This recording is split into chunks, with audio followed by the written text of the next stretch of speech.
SSC CPO में सबसे ज़्यादा कट ऑफ जाती है दिल्ली एसआई की, और शिवम ने दिल्ली एसआई का एग्ज़ाम क्लियर किया है। ये तो एक अचीवमेंट है, इसके साथ तमाम अचीवमेंट ढेर सारे हैं और ढेर सारा इसके साथ स्ट्रगल भी है। तो आज बात करने वाला हूँ इनसे इसके बारे में। बता दूँ आपको कि इन्होंने डिस्ट्रिक्ट लेवल पे क्रिकेट में भी इन्होंने बहुत तगड़ा परफॉर्म किया था और स्टेट खेलने का ऑप्शन था, लेकिन घर वालों ने जाने नहीं दिया। क्यों नहीं जाने दिया भाई? क्योंकि लड़का हाथ से कहीं निकल ना जाए। 10th में इन्होंने एक गलती कर दी थी। वो गलती ये थी कि इनके जो नंबर थे 10th में वो काफ़ी बढ़िया आ गए, ठीक, मैथ्स और साइंस दोनों में। तो घर वालों ने कहा बेटा अब सिर्फ तुम्हें पढ़ाई करनी है, अब ये गांव छोड़ के दिल्ली चले जाओ, तुम वहीं से तैयारी करना। अभी पूरी डिटेल इन्हीं से जानते हैं। चलिए, तो शिवम सबसे पहले आप ये बताइए कि आपको सबसे पहले बधाई भाई, आपने इतना मतलब बहुत अच्छा परफॉर्म किया है। Thank you sir. और आप बता रहे थे सीजीएल में भी आपके काफ़ी अच्छे नंबर हैं। कौन कौन सी पोस्ट सीजीएल में एक्सपेक्ट कर रहे हैं? सर मैं अभी डब्ल्यू एसएससी डब्ल्यू की पोस्ट एक्सपेक्ट कर रहा हूँ और सेकंड है कि एक्साइज इंस्पेक्टर की पोस्ट एक्सपेक्ट कर रहे हैं। Yes sir. और दिल्ली एसआई आपके पास है ना? तो बताइए कि आपने कैसे, मतलब थोड़ा सा बैकग्राउंड बताइए अपना, जो है आपका फैमिली बैकग्राउंड क्या है, एजुकेशनल बैकग्राउंड आपका क्या है। आपने बताया कि गांव में आप पढ़ते थे, तो कहाँ रहते थे, क्या करते थे, सब बताइए थोड़ा सबको। सर 10th तक मैंने अपने उत्तराखंड से एजुकेशन ली है और रही बात 11th-12th की, वो मैंने दिल्ली गवर्नमेंट स्कूल से की है। 10th तक उत्तराखंड में थे आप? कौन सा जिला है आपका? मेरा चंपावत डिस्ट्रिक्ट पड़ता है। Champawat district, okay. Yes sir. और उसके बाद फिर आप दिल्ली आ गए 10th में? दिल्ली गवर्नमेंट स्कूल से। क्या कारण था? वो कारण आप एक बार बताइए एक्चुअल सबको। में सर 10th में मैंने मैथ्स और साइंस में तो टॉप कर ही दिया था अपने बैच में। और फिर मेरे घर वालों ने, मतलब मेरे पास एक, हालांकि मेरा इंटरेस्ट स्पोर्ट्स में था, क्रिकेट में मेरे पास डिस्ट्रिक्ट खेल चुका था, मेरे को नेशनल के लिए अपॉर्चुनिटीज थी। बट द थिंग इज मेरे पेरेंट्स ने मेरे को बोला कि instead of playing cricket I should focus on my study. Okay. घर वालों ने फिर मेरे को भेज दिया दिल्ली, तो फिर मेरे को दिल्ली आना पड़ा। फिर मैंने भी अपना ट्रैक पूरा चेंज करके मैंने सोच लिया कि हाँ पढ़ाई में ही कुछ अब अच्छा करना है, क्योंकि स्पोर्ट्स में क्रिकेट डिमांड करता है पैसे की, मतलब फाइनेंशियली तुम्हें स्टेबल होना जरूरी है। बिल्कुल, ऑब्वियसली क्रिकेट मतलब एक सिर्फ चंद खिलाड़ी पहुंचते हैं टॉप उसमें, टैलेंट के साथ साथ फाइनेंशियली घर वालों के पास भी उतने रिसोर्सेज हमारे होने चाहिए कि अगर कुछ अच्छा नहीं हुआ तो एटलीस्ट हमारे पास सपोर्ट हो। और पर खैर ठीक है, तो फिर आप दिल्ली आ गए, है ना? Yes sir. और दिल्ली में आपने स्कूल में एडमिशन ले लिया। कौन सा स्कूल था आपका? दिल्ली गवर्नमेंट स्कूल था। सरकारी स्कूल में थे आप? Yes sir. तो मतलब हिंदी माध्यम में थे आप या इंग्लिश मीडियम? बाइलिंगुअल था वो। बाइलिंगुअल था। तो आपने हिंदी मीडियम या इंग्लिश किस में मतलब आपने लिया? मैंने इंग्लिश में स्टार्ट करी थी। इंग्लिश में? हाँ सर। और पीछे क्या बैकग्राउंड था आपका? आपको अंग्रेजी कितनी आती थी? 8th तक मेरा हिंदी रहा है, फिर उसके बाद मैंने इंग्लिश 9th-10th में इंग्लिश आ गया था सर। 8th तक हिंदी रहा था? But I was not so good at English. चलो अच्छी बात है। आप इंग्लिश में अच्छे नहीं थे, लेकिन आपने सीपीओ का एग्जाम क्लियर किया। और सीपीओ में जो सबसे बड़ी चीज़ है वो है भैया अंग्रेजी की। अंग्रेजी बहुत बड़ा रोल प्ले करता है। कितने नंबर की अंग्रेजी आती है? 250 250 नंबर की। 200 मेंस की होती है और प्री में भी 50 मार्क्स की। 250 नंबर की इंग्लिश, मतलब इंग्लिश डिसाइड करती है। और बिल्कुल गांव एकदम, मतलब हिंदी ही हिंदी सिर्फ। लेकिन फिर उसके बाद चलिए खैर, अब बताइए थोड़ा सा फैमिली बैकग्राउंड के बारे में कि आपको गांव पे कौन पढ़ाता था, कौन गाइड करता था कि आप टॉप किए जा रहे थे? नहीं, गांव में तो कोई गाइडेंस थी नहीं। अच्छा। तो एक्चुअल में मतलब मेरा फादर तो प्राइवेट एम्प्लॉयर रहे हैं और उस टाइम मतलब गांव में ऐसा कुछ क्राइटेरिया था नहीं अपना। पिताजी दिल्ली में थे? हाँ सर, पिताजी दिल्ली में थे और मतलब कोई पढ़ाने वाला नहीं था? कोई पढ़ाने वाला नहीं था और मैं ज्यादा इंक्लाइंड भी था तो अपने स्पोर्ट्स की तरफ था। लेकिन फिर भी टॉप? हाँ, फिर भी मतलब मैथ्स और साइंस में हो गया था। बस थोड़ा एक होता है ना, इनबॉर्न टैलेंट होता है किसी स्टडी को लेके, तो मतलब थोड़ा इंटरेस्टिंग भी लगता था मेरे को मैथ्स। तो ये पॉजिटिव पॉइंट रहा है मेरे साथ। सीजीएल में, ये एसएससी में ये पॉइंट काफी काम आ जाता है। Yes sir. मैथ्स के केस में। तो खैर ठीक है, आप आ गए यहाँ और पापा यहीं रहते थे जैसा कि आपने बताया। Yes sir. तो यहाँ पे सिर्फ पापा और आप? और फिर हाँ, पहले स्टार्टिंग में पापा और मैं रहते थे, फिर उसके बाद आफ्टर मतलब 1 साल बाद मेरा भाई भी आ गया था। ओके। हाँ सर। तो भाई क्या कर रहा है अभी आजकल? भाई तो अभी पीएचडी कर रहा है फॉरेन से, स्कॉलरशिप कहाँ से?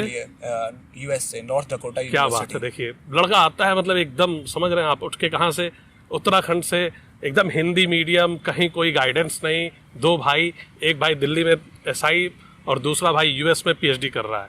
इससे बड़ी खुशी की बात क्या हो सकती है? ये सिर्फ संभव है सिर्फ शिक्षा से, हार्ड वर्क इन स्टडीज, और किसी चीज़ से संभव नहीं है। आप पूरी किस्मत अपनी बदल सकते हैं किसी भी फील्ड में आप हो। सिर्फ सरकारी नौकरी की बात नहीं है, आप कुछ भी करें, आप अपनी ज़िंदगी को बदल सकते हैं। तो बात करते हैं अब इनकी थोड़ा सा हमने समझ लिया इनका बैकग्राउंड कि मतलब पढ़ाई लिखाई हो जाती थी, कोई गाइड करने वाला नहीं था, कोई मारने वाला नहीं था कि बेटा पढ़ो तुम, लेकिन दिल्ली आए, इन्होंने पढ़ाई की और फिर आपने ग्रेजुएशन की, राइट? Yes sir. उसके बाद ग्रेजुएशन किस में की? बीएससी मैथ से कर रखी है। मैथ से की, ठीक है, बहुत बढ़िया। उसके बाद आप लग गए सीजीएल की एसएससी की तैयारी में, है ना, गवर्नमेंट एग्जाम्स। Yes sir. तो कितने गवर्नमेंट एग्जाम्स दिए, किसमें सिलेक्शन हुआ, किसमें इंटरव्यू तक पहुंचे, वापस आए, सारी डिटेल बताइए। सर मैं सीडीएस का 4 टाइप रिटर्न क्लियर कर चुका हूँ और उसमें से एक बार गया था इंटरव्यू देने के लिए। ओके। फिर उसके बाद फिर मैंने सोच लिया था कि मेरे को सीजीएल ही करना है, सीजीएल और सीपीओ पे फोकस करना है। ओके। तो सीपीओ तो मतलब मेरा सेकंड अटेम्प्ट था ही। फर्स्ट अटेम्प्ट में मैं मेडिकल आउट थे आपने बताया। I was medical out. आप मेडिकल देने नहीं जा पाए थे, बताया। मेडिकल देने नहीं पाया क्योंकि मेरे को लग रहा था कि मेरे को सीजीएल से अच्छी पोस्ट मिल जाएगी क्योंकि I scored good, but in mains I was not able to score good in mathematics. Maths में अच्छे नॉट नंबर नहीं, मैथमेटिक्स, इन इंग्लिश। इंग्लिश में अच्छे नंबर नहीं है।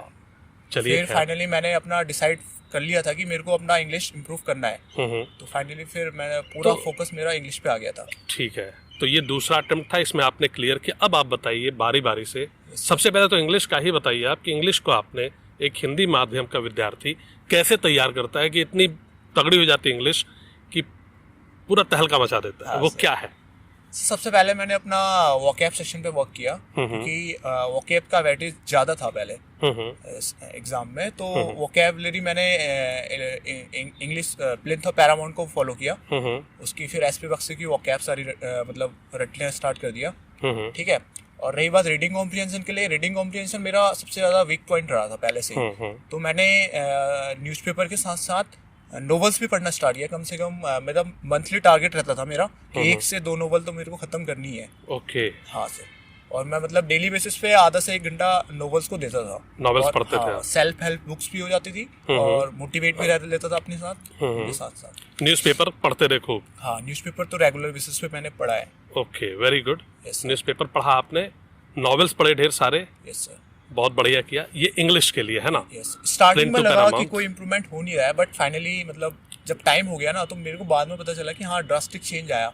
तो ये मतलब 7-8 महीने 9 महीने में आपको वो एक बहुत बड़ा परिवर्तन दिखता है। Yes sir. स्टार्टिंग में कोई चेंज लगेगा कि यार कुछ हो ही नहीं, पढ़ रहे जा रहे ऑफ टाइम फील हो रहा था, बट फाइनली ड्रास्टिक चेंज आया। तो इसलिए भाई न्यूज़पेपर आप लोग पढ़िए, और क्या पढ़िए उस पर थोड़ा सा आपको गाइड करना चाहूँगा। आपको पढ़ना है वही जो सबसे इंटरेस्टिंग लगता है। क्रिकेट के न्यूज़ इंटरेस्टिंग लगे, क्रिकेट पढ़ो आप। पॉलिटिक्स, अभी बीजेपी और यूपी में देख रहे हो आप क्या हो रहा है पूरा, ठीक है, तो उसमें इंटरेस्टेड हो वो पढ़ो आप, लेकिन वही पढ़ो जिसमें आपका इंटरेस्ट हो। एडिटोरियल खोल के बैठोगे तो आप 10 दिन 15 दिन 20 दिन 1 महीने में बंद करोगे और वो इफेक्ट भी नहीं लाएगा, वो स्लो लाएगा इफेक्ट, क्योंकि आप एक सीढ़ी होती है, आप सीढ़ी से नहीं जा रहे, आप कूदने की कोशिश कर रहे हो, ठीक है। तो न्यूज़पेपर पढ़ना है आपको, नॉवेल्स पढ़ सकते हो तो पढ़ो। सीपीओ में इनके बहुत काम आया, लेकिन सीजीएल के हिसाब से या एसएससी सीएचएसएल के हिसाब से अगर आप नॉवेल पढ़ेंगे तो थोड़ा सा मेरे ख्याल से ज़्यादा हो जाएगा, क्योंकि आपको सारे सब्जेक्ट्स को भी बैलेंस करना है। अब बात करते हैं इनसे मैथ्स की। मैथ्स की कैसे तैयारी की आपने? मैथ्स तो आपकी नेचुरली बढ़िया थी, मैंने बता चुका। हाँ, इंग्लिश मैथ्स का बैकग्राउंड रहा है मेरा। और फिर मेरा ये भी सेकंड पॉइंट ये रहा कि मैं ना ग्रेजुएशन के बाद 12th के बाद से मैं होम ट्यूशन से स्टार्ट कर रखे मैंने। अच्छा, तो, और आप कुछ बता रहे थे कि आपने कहीं नौकरी भी की थी, क्या था वो किस्सा 12th के बाद वाला? हाँ, 12th के बाद एक्चुअल में क्या हो गया, तो फैमिली कंडीशन इतनी अच्छी थी नहीं, तो मैं फैमिली का सीनियर भी था, तो मेरे साथ ये कंडीशन आ गई थी पढ़ाई को स्किप करना है और मुझे जॉब करनी है, क्योंकि ये मेरा पर्सनल डिसीजन था, ऐसा कोई फैमिली का इतना भी प्रेशर नहीं था, क्योंकि ये एक था। लेकिन घर पे देख के लग रहा था कि यार करना चाहिए, थोड़ा फैमिली का सीनियर था, तो मैंने ये डिसाइड किया था कि हाँ मुझे जॉब करनी है। तो फिर मैं होटल लाइन में 2-3 महीने मैंने जॉब करी प्रॉपर। फिर मेरे को लगा कि मेरी एजुकेशन मिस हो रही है और मेरे पास अभी सही एज भी है, ऐसा कोई इशू था नहीं, तो फिर मैंने अपना होम ट्यूशंस देना स्टार्ट कर दिया था। तो होटल लाइन में क्या करते थे आप, मतलब क्या लाइन में वेटर था मैं सर। अच्छा, वेटर का काम आपने करा? South Indian. Yes sir. South Indian restaurant? South Indian restaurant. कौन सा?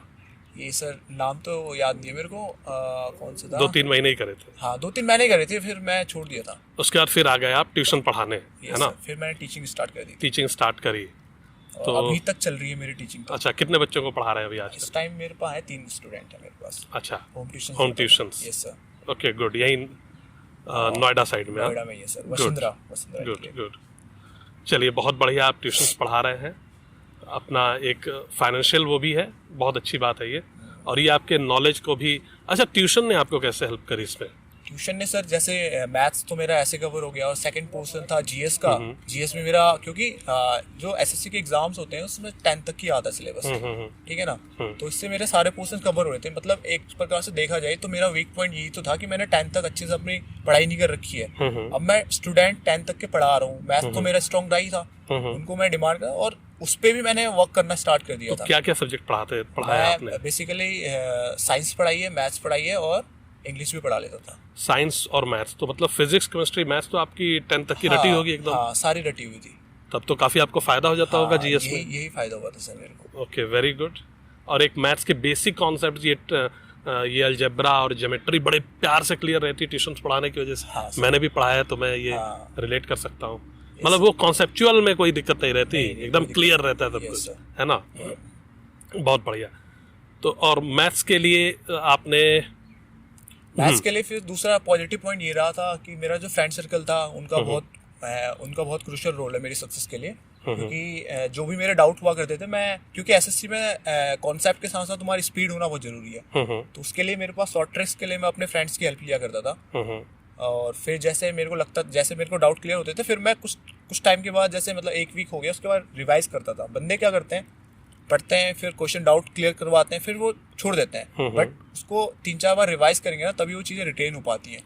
मतलब मेरा तो ये है कि आप एक किताब उठाओ, 5 बार लगाओ। Yes sir. है ना, किताब रट जाए, मतलब जगा के पूछा जा रहा है यार ये इस किताब का, ऐसा हो जाना चाहिए। यही फॉलो किया था, यही स्टडी बेस्ट है सर। आपकी कितनी भी अच्छी है मैथ्स, अच्छी बात है, अच्छी है, बट याद करने में एक किताब एडवांटेज ही देगी आपको, डिसएडवांटेज आपको कभी नहीं देगी। Yes sir. ठीक, तो ये तो बात हो गई मैथ्स की। अब चलते हैं हम रीजनिंग की तरफ। रीजनिंग की आपने कैसे तैयारी की? सर, रीजनिंग के लिए मैंने कोई पर्टिकुलर बुक फॉलो नहीं करी। कि एक्चुअल में मैं जब टेस्ट सीरीज स्टार्ट कर दी थी, तो मैंने देखा कि जो मेरे को लगता था मेरा वीक पॉइंट है, मैं उसकी पर्टिकुलरली किसी के भी मतलब यूट्यूब पे सर्च में आता था और वीडियो देख लेता और उसकी क्वेश्चंस कर लेता था। 10-15 क्वेश्चन कर लेता, जो कि, और नेक्स्ट टाइम देखता था कि वो मिस्टेक मेरे से ना हो। ओके। तो धीरे धीरे ऐसे करके सॉर्ट आउट किया, फाइनली हो चुका था मेरा। Yes sir. ऑलराइट, तो मतलब कोई किताब स्पेशली आपने फॉलो नहीं की इसके लिए, है ना? अब मैं बात करूं आपसे अगर इसकी ये जो आपका जीएस है पूरा, तो आपने तो सीडीएस भी दिया है, तो वहाँ भी जीएस पढ़ी होगी आपने अच्छे से, प्लस आपने इसके लिए भी वही जीएस। तो जीएस के लिए क्या क्या पढ़ा आपने? सर, जीएस का सबसे पहली चीज़ तो ये रही कि वही मैं टीचिंग करता था, तो आधी जीएस तो मेरी यहाँ से कवर हो जाती थी, ठीक है ना सर। सेकंड थिंग, फिर मैंने यूट्यूब चैनल फॉलो किए, लाइक स्टडी आईक्यू का फॉलो किया, क्रेजी जी की ट्रिक को फॉलो किया, और करंट अफेयर के लिए मैं जैसे ग्रेड अप की कैप्सूल्स होती थी उनको फॉलो करता था, और उनके मंथली क्यूजेस भी लगा लिया करता था। तो यही रहा था सर जीके के लिए। तो करंट का कितना वेटेज है अभी? करंट का सर, इस टाइम तो टीसीएस जब से आई है तब से वेटेज तो बढ़ गया है करंट का, क्योंकि अब टीसीएस का मेन फोकस करंट पे ही रहता है। बट वो बहुत डेप्थ में पूछता है, लेकिन हमें अपना 100% देने के लिए हमें जितना भी है वो सारी चीजें कवर करनी होती है। जितना आता है उतना एटलीस्ट हम करके जाएं, है ना? तो लेके चलो सर। तो इस तरह आपने पूरी अपनी तैयारी की। अच्छा, आपके आवर्स क्या होते थे पढ़ने के? कहाँ पढ़ते थे आप? घर पे कहाँ पढ़ते थे? कैसे मैं अपना मतलब मोस्टली टाइम लाइब्रेरी में इन्वेस्ट करता था। ओके। और बस मैं घर कितने घंटे रोज? सर, मेरा मिनिमम 10 to 12 आवर तो मिनिमम था मेरा। 10-12 घंटे रोज। और ये फिजिकल वर्कआउट कब होता था? फिजिकल वर्कआउट मैंने अभी 1 साल से स्टार्ट किया है। पहले तो मैंने छोड़ दिया था, क्योंकि मेरे को लगता था कि मैं जिम जाना या स्पोर्ट्स में टाइम देना वेस्टेज ऑफ टाइम है।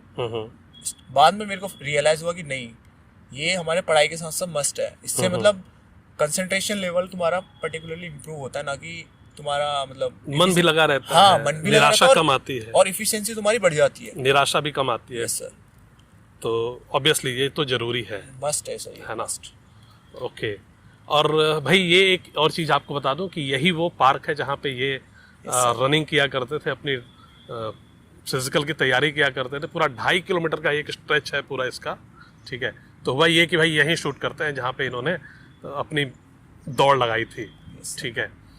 तो ये हमारे बात करेंगे इनसे एक बार और डिटेल में। अभी इन्होंने सीजीएल जो दिया उसमें भी ढेर सारी पोस्ट एक्सपेक्ट कर रहे हैं ये, तो उसका भी रिजल्ट आने देते हैं, फिर देखते हैं कि हाउ ही परफॉर्म्स देयर, और फिर एक बार और फिर इनसे बात करेंगे हम। Thank you everyone, have a nice day, bye.